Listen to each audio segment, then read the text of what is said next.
Alright, what's going on, guys? Last week I learned something that I really didn't expect. I've been playing the Souls games and all the FromSoftware games ever since Dark Souls 1 went free to play on Xbox Live back in 2014. And when I started that game for the first time, I absolutely hated it. I was having a terrible time. However, with some persistence from friends and a friendly competition with my brother, I realized what I almost missed was a gaming experience that honestly changed my life forever. But last week I learned that there are a lot of people out there that have dipped their toe in the water of PvP in the Souls games and have decided that swimming was not for them. But instead of simply not diving into the water, this group has decided that the pool should not exist in the first place because there's a chance that they could get splashed. So today I want to come on here and tell you that even though you might hate PvP in the Souls games, you should still care that it's dying. About a week ago I posted a video called Elden Ring PvP is dying and it's everyone's fault, where I detailed all of the things I thought were wrong with Elden Ring PvP at the moment. And the reception to that video surprised me a ton, because I was met with some of the most toxic comments I've ever seen on the channel. Because when I made that video, I was under the impression that most people felt the way I did about PvP, and that it was a core multiplayer aspect of the game just like co-op. But that couldn't have been farther from the truth, because I kid you not, about 50% of the comments on that video were applauding the fact that PvP was dying and almost unplayable in this game. And to me that was baffling, because the entire point of that video was that yes, at the moment it does suck, but it can be amazing. And I think the core idea and the reason people disliked what I had to say fundamentally goes against the core identity of the Souls games and everything that's made them what they are today. So let me take you through a few that stuck out to me. This first one says, "Thank God, maybe trash invaders will just stick to the battleground areas and let people play the game with their friends." And this was the sentiment that I got from the majority of the negative comments on that video. That people felt like invasions shouldn't be in the game at all because they just want to relax and play with their friends. And this was the analogy I was trying to paint with that metaphor about the pool. The invaders are the ones swimming and having fun, and there's other people that get in the water a little bit, but don't mind occasionally getting splashed by the PvP. But these are people that choose to come to the pool and hate water. But then you'd ask, well, why are they there in the first place? And my question to these people would be, why are you playing a Souls game if you're just trying to chill with friends?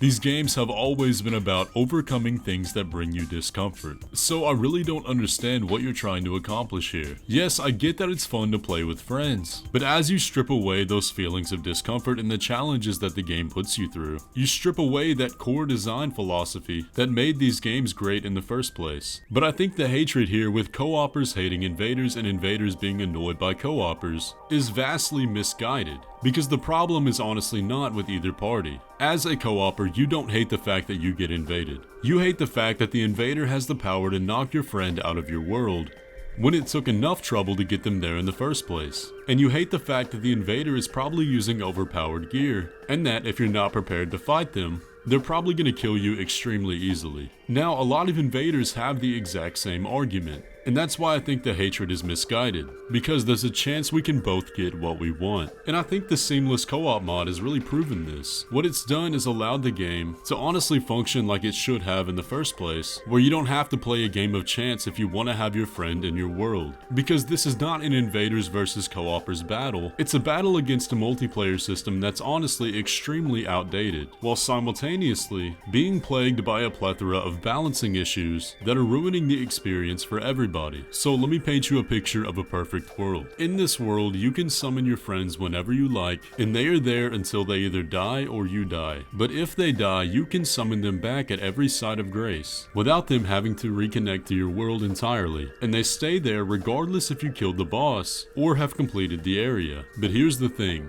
Invasions still exist, because after all, you're playing a Souls game and invasions are part of Souls games. But that invader no longer has the power to one-shot you and can only be using gear that you have too. Now, aside from that, invasions behave like normal. The only difference being that after that invasion is completed, whether you die or you kill them, you can't get invaded again for another 10 to 15 minutes unless you turn off that protection. To me, I feel like that's a perfect middle ground that would honestly satisfy everybody. And here's the thing.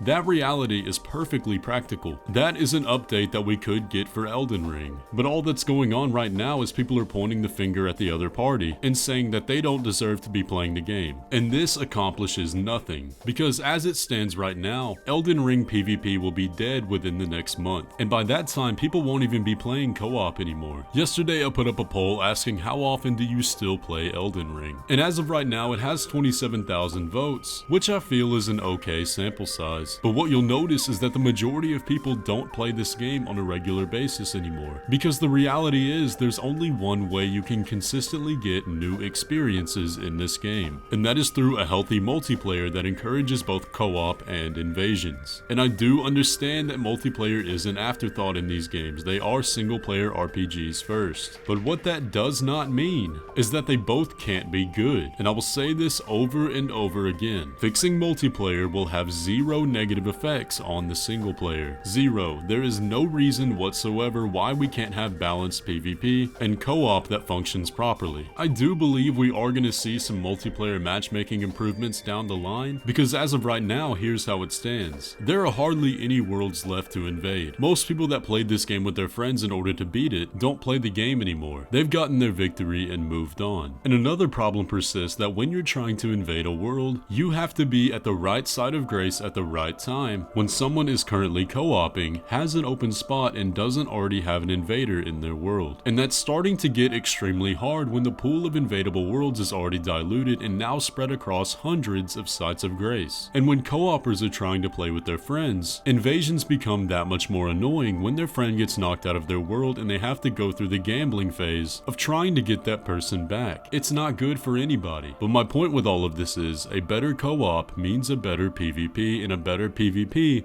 means a better co-op. We can all get what we want, and I am going to be the person trying to fix this. So here's what my plan is. Currently, I'm compiling a document of known issues with PvP, but here's the thing that I need. I need ideas and I need data. But mostly the thing I need is manpower, because what I'm trying to do is create a business professional presentation to send to Bandai and FromSoftware that compiles in a practical and understandable way all the reasons PvP is dying and realistic ways it can be fixed. So if you would like to contribute and help us out on this endeavor, what you can do is follow me over on Twitter. I'll leave my messages open, because there I'm going to be posting updates about the project, and the more eyes that those get to, the better. I'll have the link for that in the description. And if you don't have a Twitter and would still like to help, feel free to join the channel Discord, where there you can feel free to message me and I'll do my best to get back with you. Because here's the thing. Here's why this matters. Even if Elden Ring is not a multiplayer game first and foremost, having a healthy ecosystem of players online and interacting with each other is only a positive for both FromSoftware and the active player base. If you want DLC for this game, then FromSoftware needs to know that there are still people who are wanting to play it. And the data to justify that is going to come from the active player count. And Elden Ring's active player count is still healthy, but it is falling much faster than past games. And ultimately, I, along with a lot of others, just love PvP. And like I said in the last video, it is ultimately the end game.